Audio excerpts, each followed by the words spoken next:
आता बातम्या सविस्तर पाहूयात। राज्य मंत्रिमंडळाचा उद्या छोटेखानी विस्तार होण्याची शक्यता आणि राष्ट्रवादीचे काही आमदार मंत्री म्हणून शपथ घेतील अशी माहिती सूत्रांनी दिली आहे। माजी मंत्री विजयकुमार गावित यांच्या रिक्त जागी जितेंद्र आव्हाड यांची वर्णी लागण्याची शक्यता आहे, तर राज्यमंत्री फौजिया खान यांना डच्चू देऊन त्यांच्या जागी शरद गावितांचा मंत्रिपदी समावेश केला जाण्याची चिन्ह दिसतात।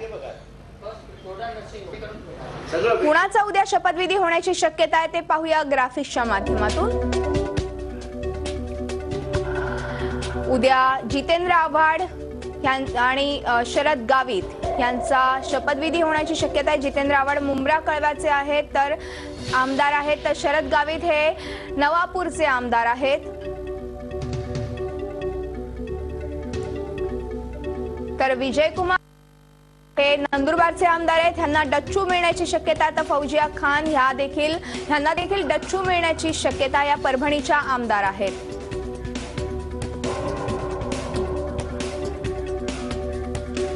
राज्य मंत्रिमंडळात जितेंद्र आव्हाड आणि शरद गावित यांचा समावेश करण्याची कारणं काय आहेत ते पाहूया ग्राफिक्सच्या माध्यमातून।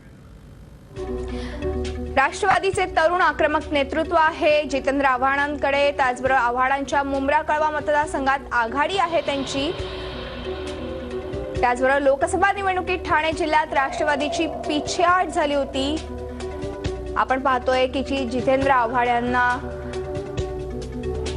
तर विजय गावित यांच्या राजीनाम्यामुळे शरद गावितांना मंत्रिपद मिळू शकतं। शरद गावितांच्या माध्यमातून राष्ट्रवादीला उभारी देणार नंदुरबारमध्ये राष्ट्रवादीकडे चेहराच नाहीये, त्यामुळे शरद गावितांना हे मंत्रिपद मिळू शकतं, त्यांची वर्णी लागू शकते। तर फौजिया खान यांना डच्चू का मिळेल, तर फौजिया खान यांच्या कामगिरीबद्दल राष्ट्रवादीत नाराजी आहे। परभणी लोकसभा निवडणुकीत सहकार्य न केल्याचा ठपका आहे त्यांच्यावरती।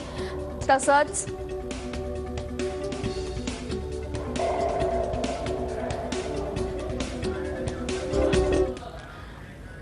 आणि आपण एकूणच ह्या संदर्भात अधिक चर्चा करणार आहोत आमचे प्रतिनिधी दीपक भातुसे यांच्याशी।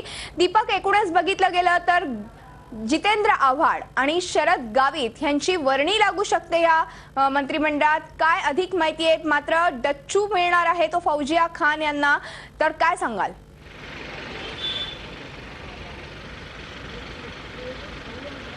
मधुरा, लोकसभा निवडणुकीनंतर काँग्रेस आणि राष्ट्रवादी काँग्रेसला ज्याप्रमाणे पराभवाला सामोरं जावं लागलेलं आहे, त्या पराभवानंतर दोन्ही पक्षांनी आता काही प्रमाणात बदल करण्याचं ठरवलेलं आहे। त्यानुसार राष्ट्रवादी काँग्रेसने आघाडी घेतली त्याच्यात असं म्हणावं लागेल।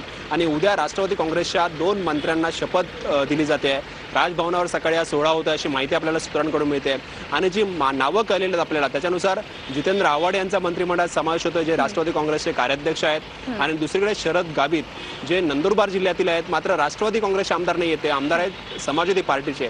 तरी समाजवादी पार्टीमधून त्यांना राष्ट्रवादी काँग्रेसमधून प्रवेश देऊन तात्काळ राज्यमंत्रीपदाची शपथ दिली जाईल अशी शक्यता आहे। या मागची जर कारण आपण बघितली तर आपण शरद गावित यांचा समावेश का होता याच्या मागची कारण बघितली तर नंदुरबार जिल्ह्यामध्ये राष्ट्रवादी काँग्रेसचं नेतृत्व यापूर्वी विजयकुमार गावित यांच्याकडे होतं। त्यांच्या मुलीने भाजपच्या तिकिटावर निवडणूक लढवल्यानंतर पक्षाने त्यांची मंत्रिपदावरून पक्षातून हकलपट्टी केली होती, त्यामुळे विजयकुमार गावित यांच्या हकलपट्टीनंतर नंदुरबार जिल्ह्यामध्ये राष्ट्रवादी काँग्रेसला कुठलंही नेतृत्व राहिलं नव्हतं। आणि हे नवं नेतृत्व देण्याच्या दृष्टीने विजयकुमार गावित यांचे बंधू असलेले शरद गावित यांना पक्षाने संधी देण्याचा निर्णय घेतलेला आहे आणि त्यानुसार त्यांचा पक्षात प्रवेश करून तात्काळ राज्यमंत्रीपदाची त्यांना शपथ दिली जाण्याची शक्यता आहे। आणि ही जागा रिक्त करण्यासाठी परभणीतील फौजिया खान यांना मंत्रिमंडळातून वगळण्यात येण्याची शक्यता आहे, कारण फौजिया खान यांचा लोकसभेतील कामगिरी अत्यंत निराशाजनक होती। दुसरीकडे पक्षाचा सहकार्य पक्षाला म्हणजे काँग्रेस पक्ष तिथे काँग्रेस उमेदवार होता परभणीमधून, त्याला सहकार्य केलं नव्हतं फौजिया खान यांनी।